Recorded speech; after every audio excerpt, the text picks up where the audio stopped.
leftover kayo ng mga food.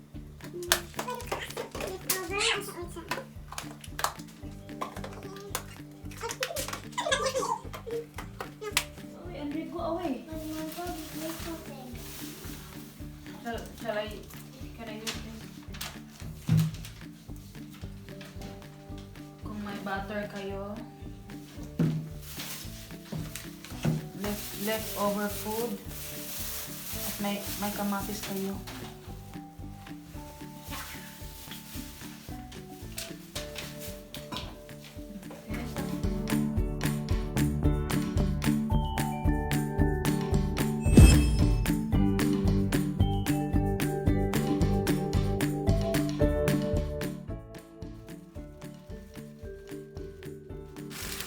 Kung may sliced bread kayo sa bahay,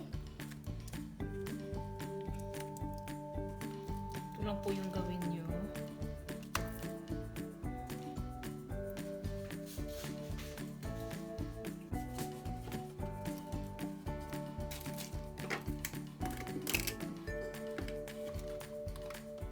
Lagyan po ng butter para po hindi po siya para toasted po siya pagkatapos ng maluto po siya sa oven. Para toasted siya at saka ang sarap na ma-toasted.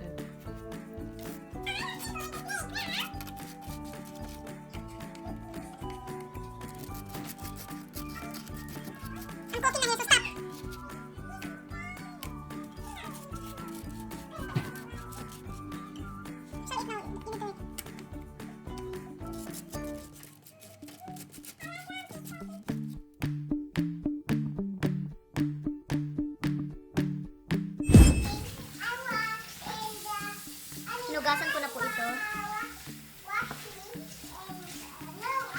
Ganyan po para manipis po siya para malagay nyo po ng maayos sa bread.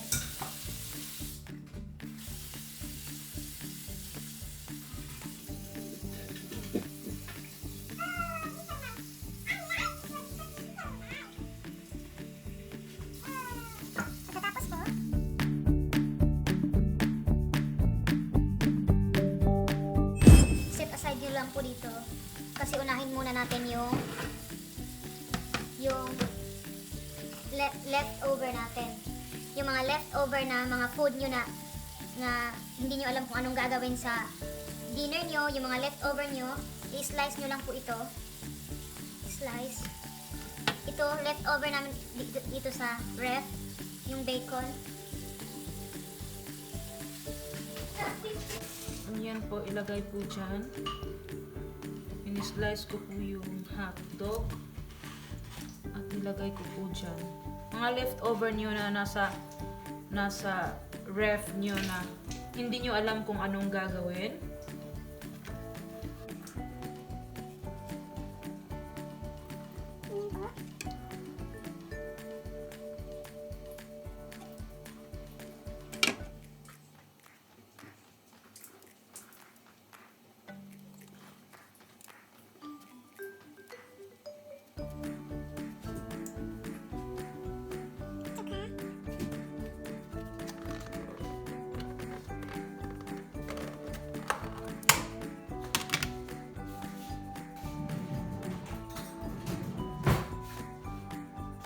May leftover kami sa taco namin kanina. Lagyan nyo lang po dito. Ilagay nyo lang po.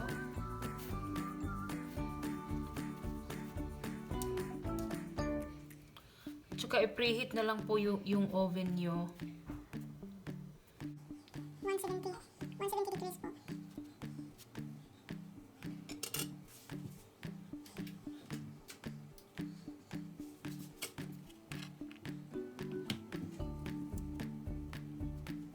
Ganyan lang po ang gawin nyo. Yung mga leftover nyo sa ref nyo na hindi nyo alam kung anong gagawin. Guys, kung may oven kayo, o kahit anong mga leftover na meat or chicken, pwede po ilagay po dito. Tsaka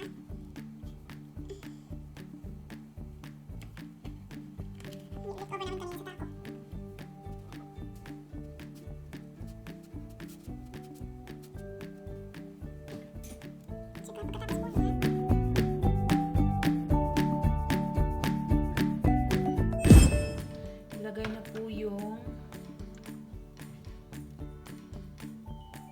tomato po natin.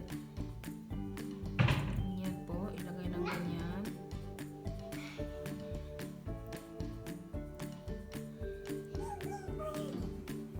Kung marami kayong tomato, dagdagan niyo po. Kulang pa po yung tomato ko, mag-slice na po ako.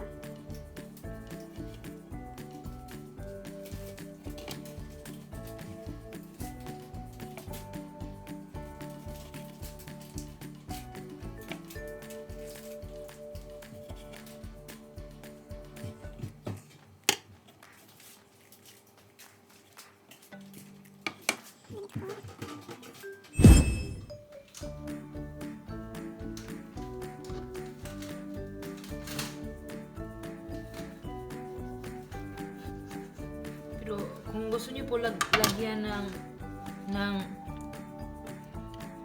kung gusto niyo po lagyan ng bell pepper o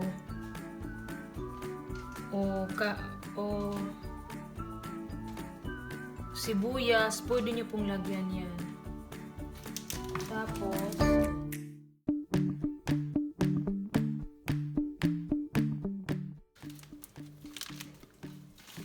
yung pagkatapos niyan ay yung cheese.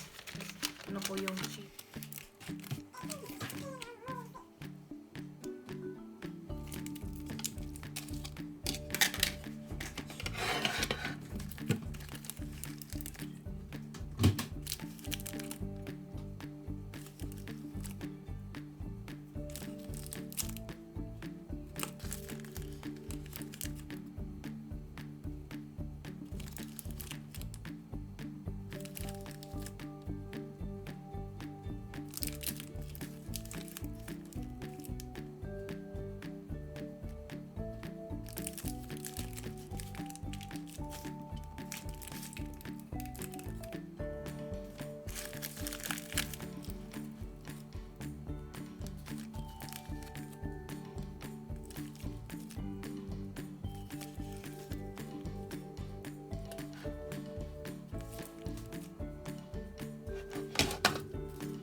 Ano po?